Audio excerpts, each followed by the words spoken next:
All right, let's jump right in. Today we're going to be going a deep dive into the world of wedding dress fabrics. Sounds fun. We found this blog post from a bridal shop that seems to have some good info. It's kind of fascinating, actually, how much goes into choosing the right fabric. Oh, absolutely. So much more than I ever thought about before I started looking into it. Yeah. So one of the first things the blog talks about is that you really have to think about the season. Right. Like when you're getting married, what's the theme, the aesthetic, and even sensory issues. Mm-hmm.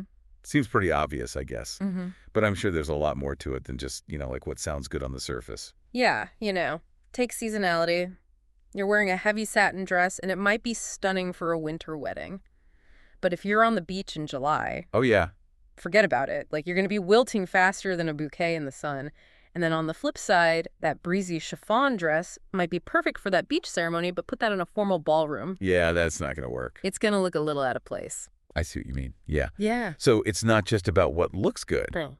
It's also what's practical Absolutely. to the occasion. 100%. And then on top of that, you've got to think about comfort because you're going to be in this dress all day long. Yeah, that's a good point. And if you're spending your big day in a dress that is like scratchy or irritating, you are going to be miserable. So certain fabrics like lace can be beautiful, but not so friendly if you have sensitive skin. Yeah, I hadn't even thought about that. That's a good point. Yeah. It's kind of like finding the perfect dance partner. Yeah. It has to look good, but it also has to feel good. I love that analogy. All right, so now are you ready to get into some specific fabrics? Yeah, let's do it. Mm-hmm. Let's start with satin. That seems to be like the fabric that's on every red carpet and every It's a classic. classic wedding dress. What is it about satin that just screams luxury? Well, I think a lot of it has to do with the satin finish. Yeah. And that's not actually about the type of fiber, but it's how the fabric is woven. So you create this smooth, almost liquid-like surface that catches the light so beautifully. And you can have satin made from silk or rayon, polyester. Like, it's all about the look and feel. So it's less about what it is and more about how it's made. Exactly. And that's why the blog calls satin a tried and true choice because it's been popular for ages. But it's also incredibly durable. Plus, satin holds its shape well, which makes it great for structured gowns. Okay, I'm starting to see why it's such a classic. Yeah.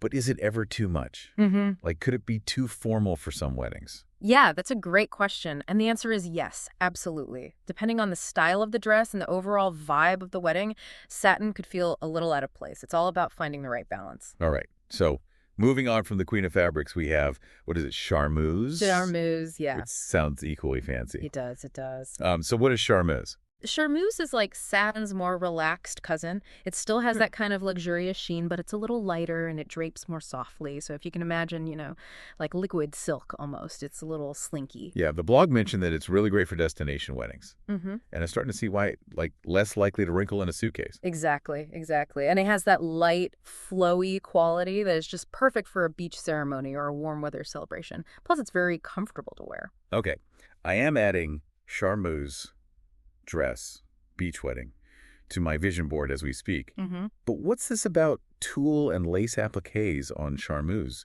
Isn't that, I don't know, a little much? Not at all. So it's all about adding layers of texture and romance. So the charmeuse provides that smooth base, and then the tulle and lace add a touch of whimsy and detail. So it's a beautiful combination. All right, I trust you. Now onto a fabric that always makes me think of fairies and ballerinas.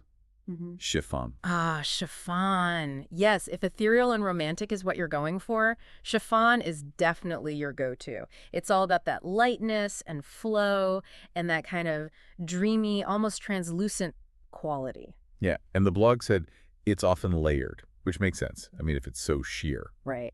But it also mentioned something about slits in the skirt. Yeah. So you can play with those layers and textures Oh, okay. with chiffon. I see. So you can have a slit in the skirt, and it adds a little bit of peekaboo, which can be quite alluring. Okay. But with a fabric this delicate, I'm guessing you have to be extra careful. Absolutely. Chiffon is prone to snags and tears, so it does require a gentle hand. Probably not the best choice if you have a lot of rambunctious kids running around at your wedding. Probably not the best. Yeah, you're going to want to be careful. So chiffon is for those brides who, know how to float through a party, not bulldoze through it. Exactly. Hmm. Now let's talk about organza. Organza is often compared to chiffon, but it has kind of its own unique personality. Yeah, the blog mentioned organza being good for structured downs, which kind of surprised me. Hmm.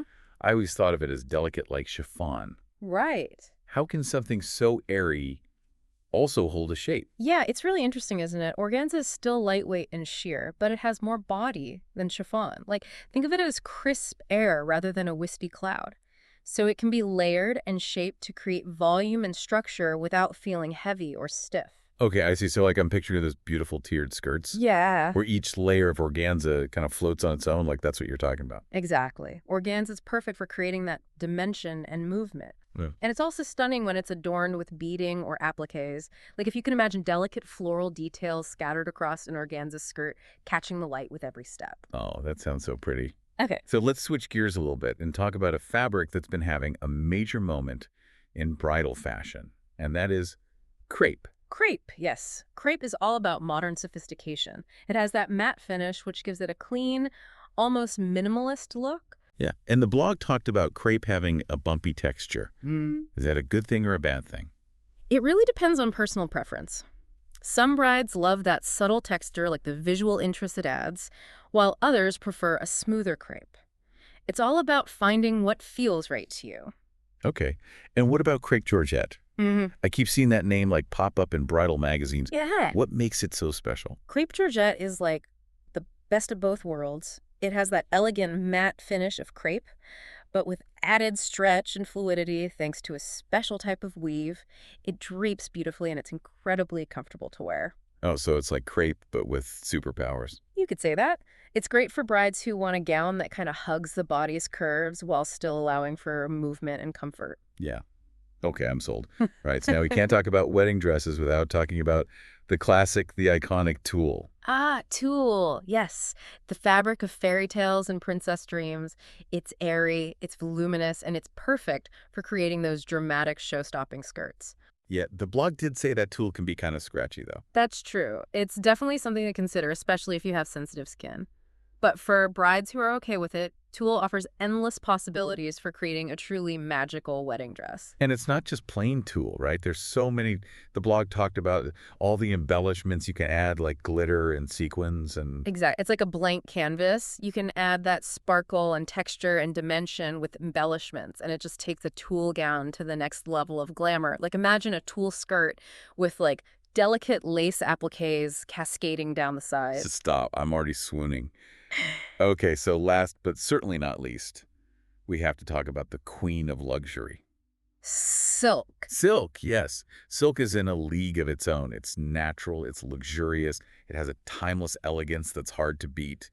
Yeah, the blog mentioned that silk can be quite expensive. It can. I'm guessing it's worth it, though, like for that special touch of extravagance. Absolutely. And there's not just one type of silk. There's silk charmeuse, which we already talked about, but there's also silk satin, Mikado, Duchesse satin, Shantung. Each one has its own unique characteristics and creates a different look. Wow, okay. So many options. I know. Can you break a few of those down for me? Of course. So you have silk satin, which is incredibly smooth and lustrous, perfect for that classic and sophisticated look. Mikado is a little stiffer silk, has beautiful sheen, ideal for structured gowns. Then you have Duchess satin, which is heavier, a little more opulent. It's often used for ball gowns. And then you have Shantung, which is known for its kind of slightly irregular texture, adds the little touch of visual interest. Okay, I'm officially adding silk Mikado wedding dress to my dream board. Yeah. And finally, we come to the fabric that's been gracing wedding gowns for centuries. Lace. Lace, yes. It's timeless, it's romantic, and there's just an incredible array of styles and patterns. It's often used as an overlay on top of other fabrics, adding a delicate and intricate touch. Yeah, and the blog mentioned that some lace styles are actually named after their city of origin, like Chantilly, Alençon, Brussels. Right. That's so fascinating. Is there a big difference between them? Well, it speaks to the history, and the craftsmanship of lace making. So these laces differ in their patterns, textures, and embellishments, and they offer a vast range of options for brides. So you could have like a very delicate Chantilly lace or a more bold and graphic Brussels lace? Exactly. And each type of lace can be further customized with beading, sequins, or embroidery, so it creates endless possibilities for personalization. This has been such an incredible journey through the world of wedding dress fabrics. I feel like I've learned so much. Me too. It's amazing how much thought and artistry goes into choosing the right fabrics for these special gowns, and it really highlights how personal this choice is. Speaking of personal choices, the blog didn't touch on sustainability, but it's something I've been thinking about. Mm-hmm. Do you think we'll see more eco-friendly fabrics in bridal wear in the future? I think it's inevitable. With the rise of sustainable fashion, brides are becoming a lot more conscious about the environmental impact of their choices. We're already seeing designers incorporating organic cotton, hemp, even recycled materials into their collections. That's so fantastic. Yeah. What other changes do you think we'll see in the future of wedding dress fabrics? It's so cool to think about wedding dresses being made out of things that are good for the planet. But what about beyond just using different materials? Like, what other innovations do you think we'll see? Well, technology is always changing, so I think we'll start to see that influence in wedding dresses too. Oh, yeah. Like, can you imagine dresses that change color with the light? Oh, Or wow. fabrics that incorporate subtle scents? That would be so cool. I know, right? Or how about even glow-in-the-dark element Oh, my God. for like a totally unique entrance at the reception? That would be amazing. Huh? Yeah, like straight out of a sci-fi movie. Right. I could definitely see brides wanting to do something like that Oh, absolutely. just to make their wedding really stand out. It's all about pushing the boundaries and expressing, individuality. Like, who knows what kind of crazy innovations are going to happen next? That's so true. Well, this deep dive has been awesome. Yeah. I feel like I've gone from knowing nothing about wedding dress fabrics to actually Yeah. having a newfound appreciation for them. It's amazing, isn't it? There's so much more to fabric choice than what it looks like. It affects how the dress moves and ultimately how the bride feels on her big day. Yet I think the biggest takeaway for me is that there's no one right answer. Right. Like, it's all about finding what matches your personal style, Exactly. and your comfort level and the vibe of your wedding. I completely agree. Whether you're drawn to something really elegant and classic or something modern or even something totally cutting edge, there's that perfect fabric out there. That's a great point. Well, for all of our listeners out there who are planning a wedding or just love fashion, Mm-hmm. I hope this deep dive has inspired you to explore wedding dress fabrics even further. Go visit a bridal shop, talk to designers, let your imagination run wild. Thanks for joining us.